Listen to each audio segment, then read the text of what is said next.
It is good to be here today, to be together as a family, and it is even better to look out and to see everybody back home.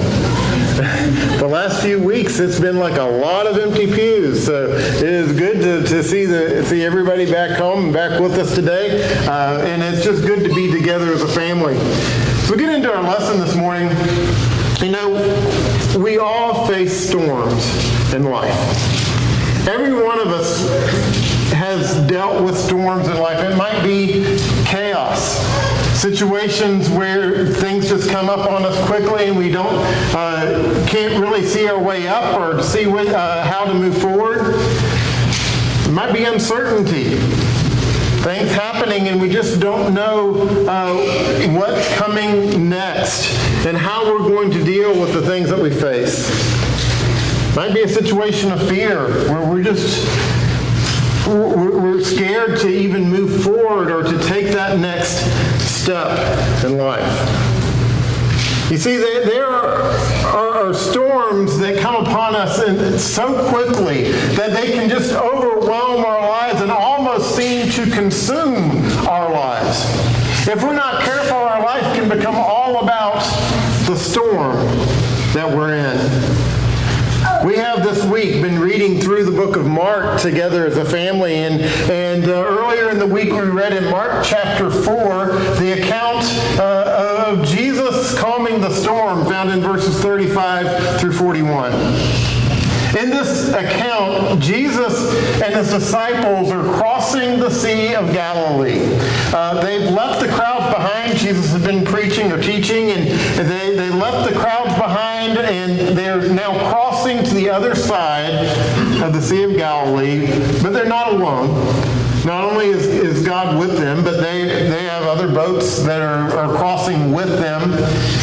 And the journey is meant to be a simple one. It's a journey that they had likely made many times before. It was a journey that they would not have really thought anything about making. It was just part of their regular life to get into a boat and to cross over to the other side of the sea. But it becomes a life-threatening ordeal just like that. In just a moment, everything changes, and it goes from being just a routine point in life to everything being turned upside down. I'm sure you've never had a moment like that for yourself, but maybe you know somebody who has. At this time where everything's just everything seems to be sailing fine, everything is great, and then all of a sudden, a storm comes. An unexpected storm in our life where everything is turned upside down. That's what we see here in Mark chapter 4. And we're going to begin this morning by reading this account in its entirety. We're going to start in verse 35 and we're going to read down through verse 41. It says, "On that day, when evening had come, he said to them, 'Let us go across to the other side.' And leaving the crowd, they took him with them in the boat, just as he was. And other boats were with him. And a great windstorm arose, and the waves were breaking into the boat, so that the boat was already filling. But he was in the stern, asleep on the cushion.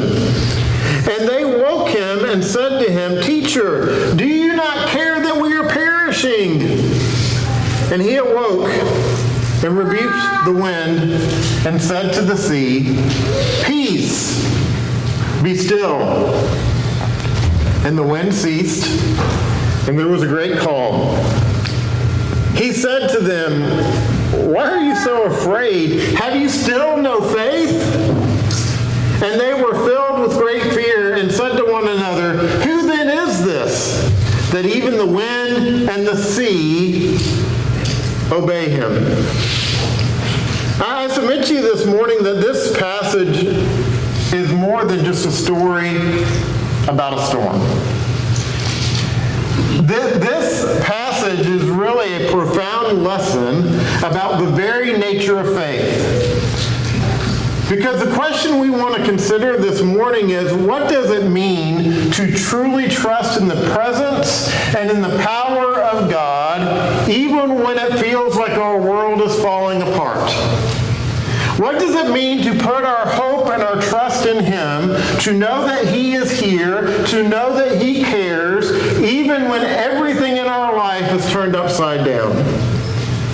We want to walk through the events in this passage this morning and try to pull from that some answers for our daily life about what it looks like to walk in faith through the storms. The first thing we want to consider here is the unexpected storm. As I mentioned, the disciples were not prepared, or they were not expecting this storm. These were experienced fishermen. They knew boats. They knew the Sea of Galilee. They understood how to handle boats. They understood storms. And yet here they are terrified because this storm is beyond their control. This storm is greater than anything that they had prepared for or anything they could have expected. It says literally that the boat was filling with water. They are frightened for their lives. They think that they could possibly die. You know, this really illustrates for us what is a universal human experience. And that is that our plans can often be upended by forces that we do not expect or that we cannot manage. It might be a sudden health crisis. It might be the loss of a job. It might be a relationship crisis, and the list could go on and on. Storms that happen, that come up in our lives, that just totally turn our lives upside down. We've got plans. We know exactly what's going to happen, and then suddenly everything changes. Have you ever had a morning where you kind of had your day planned out about what you were going to do, and you accomplished absolutely nothing that was on your list? Because everything that you planned was turned upside down by other things that happened?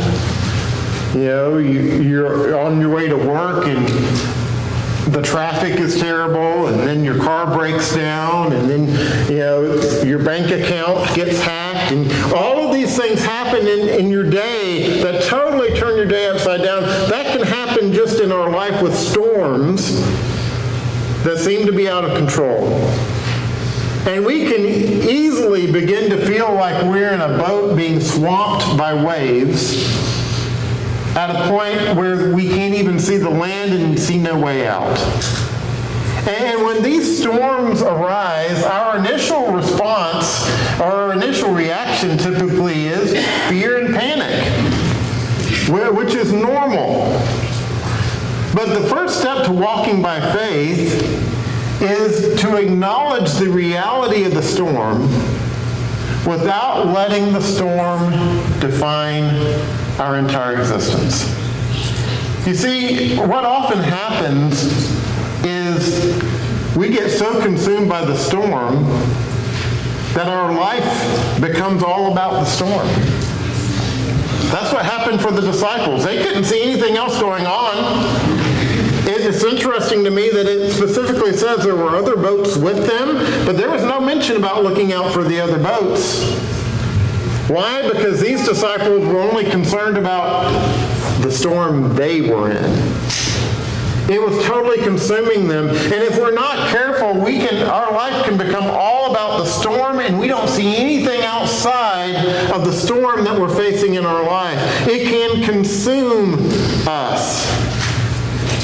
But the first step to walking by faith is to acknowledge that the storm is there. But our life is not about the storm.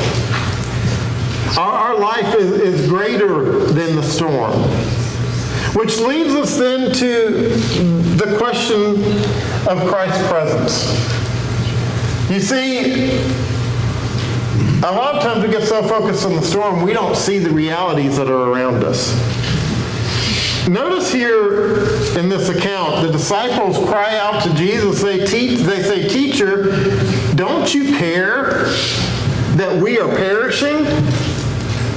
And And that one statement reveals a profound crisis of faith. Because here is Jesus. He's with them in the boat.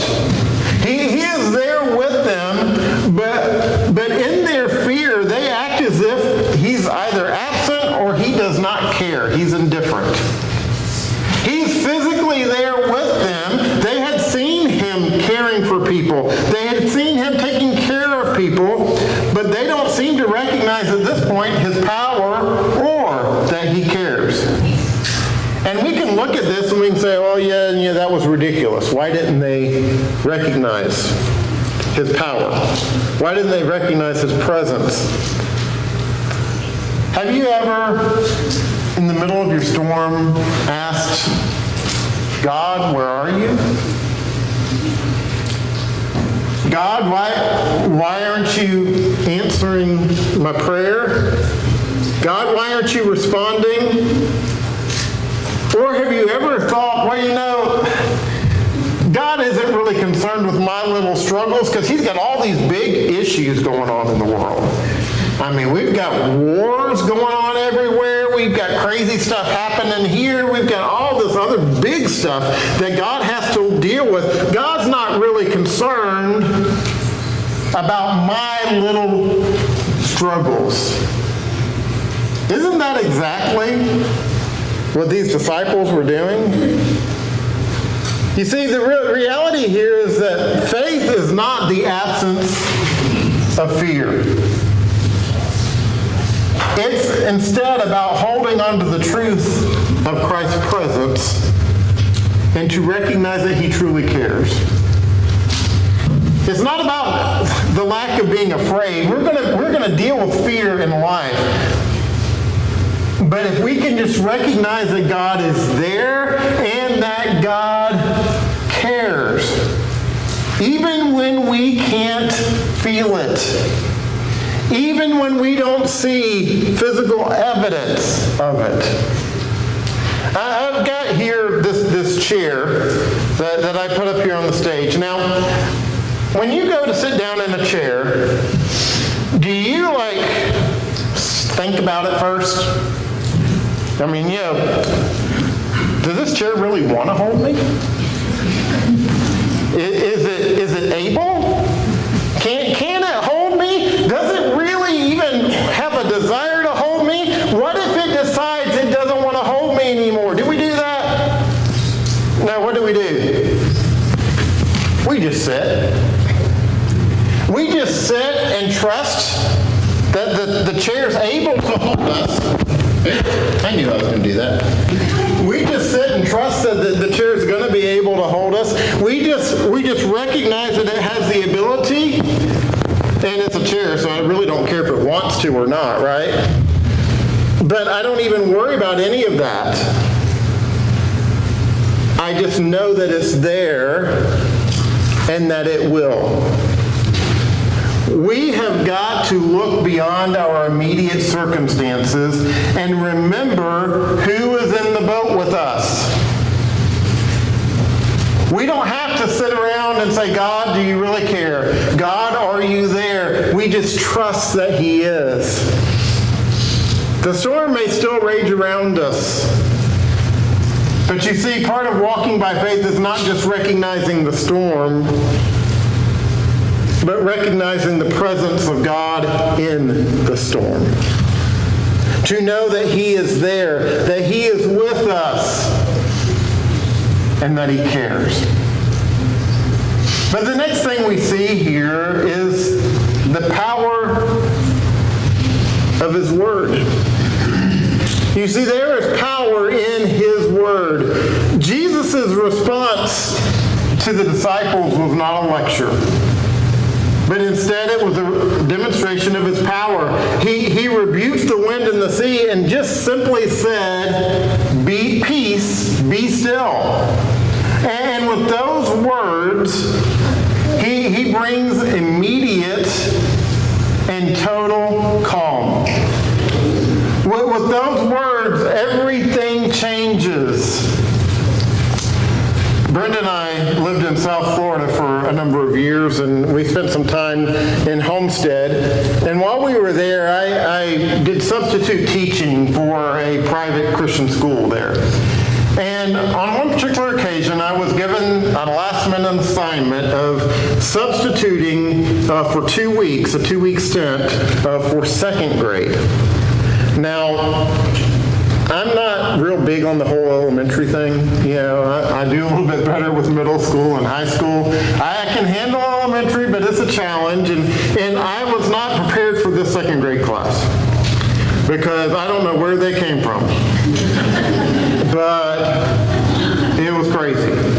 And I found out literally that morning. I walked in. I didn't have any prep time. The kids were actually in the classroom before I even got there. I came into the classroom and I was trying to get them to calm down so I could take roll. They're jumping all over things, yelling and screaming. I'm trying to get them to be quiet. They will not quiet down. It is total chaos. And then the teacher from next door comes in. She was an older woman who had been there for a number of years. And all she did is she walked in. She never raised her voice. She just said, "Everybody quiet and in your seats. Listen to Mr. Weaver." And she turned around and walked out. And with just that, every child was in their seat and looking at me with their mouths closed. It was total chaos, but just at her words, everything changed. Jesus' command here in Mark 4 is even more powerful because at his words, he transformed the very elements of nature. He didn't just change behavior, he changed nature itself. The seas, the wind stopped, the wind ceased, the waves calmed.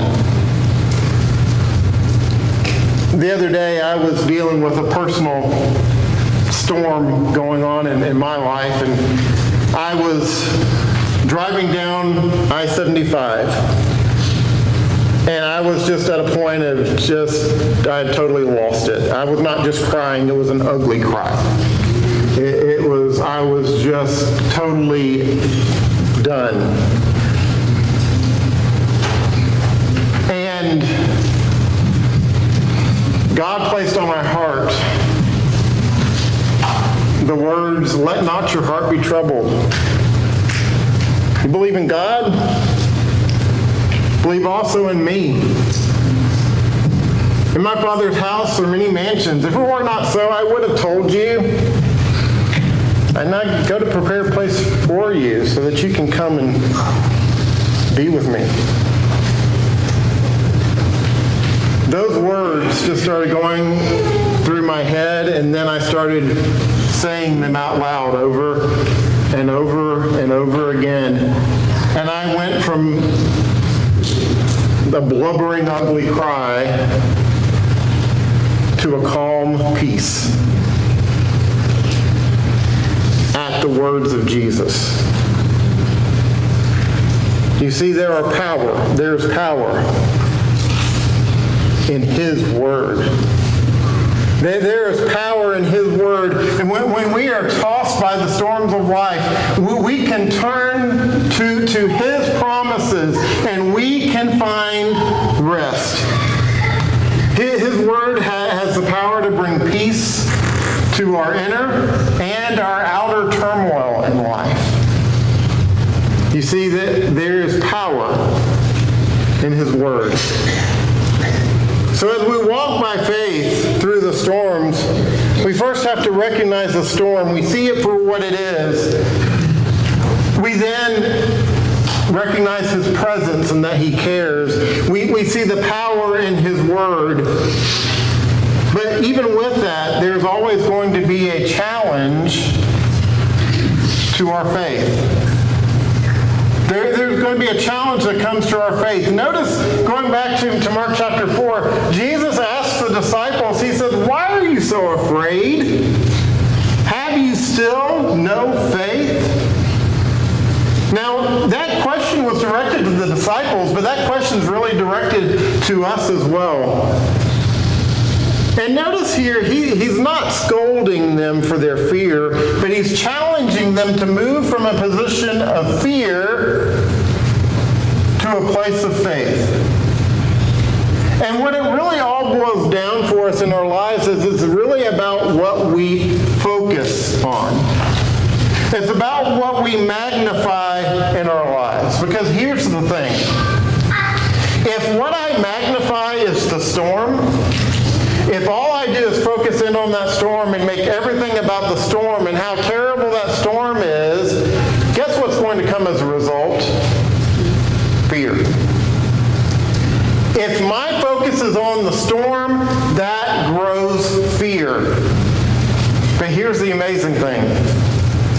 If instead I put my focus on Christ, if I recognize His presence in the storm, if I recognize that He cares, if I rest on His Word, and I put my trust in Him, if my focus is on Christ instead of the storm, guess what grows as a result? Not fear, faith. You see, if I magnify Christ, faith grows. If I magnify fear, or if I magnify the storm, fear grows. And so it comes down to a choice that we have to make. Jesus invites us to move from a faith that is reactive to our circumstances to a faith that is proactive and rests in His identity. The fact that He is present even in the storms. The fact that He always cares. The fact that He is there and through His Word He will guide us and He will bring us peace. As we go back to the storm in Mark chapter 4, that storm was not there to capsize the boat. That storm was there to reveal the true depth of their trust in Jesus Christ. And likewise, we're told in several passages in the New Testament that the storms in our lives are also going to reveal the true depth of our faith in Jesus. You know, storms are inevitable. If you haven't had a storm in your life yet, hold on, because it's coming. If you've had a storm in your life, hold on, because another one's coming. If you're in a storm right now, hold on, because there will be another one after that one. Storms are inevitable. Storms will come. But Jesus is always present in the storm. He's there. He cares. And His power is greater than any storm that we face in life. Even when we can't see a way out. Even when we don't know how we're possibly going to get through that storm. Even when we are just tired of the storms. He's there. The question this morning is, will we choose to magnify the storm? Or do we choose to magnify Christ? The choice is yours. If you're subject to the invitation, we invite you to come this morning as we stand, as we sing.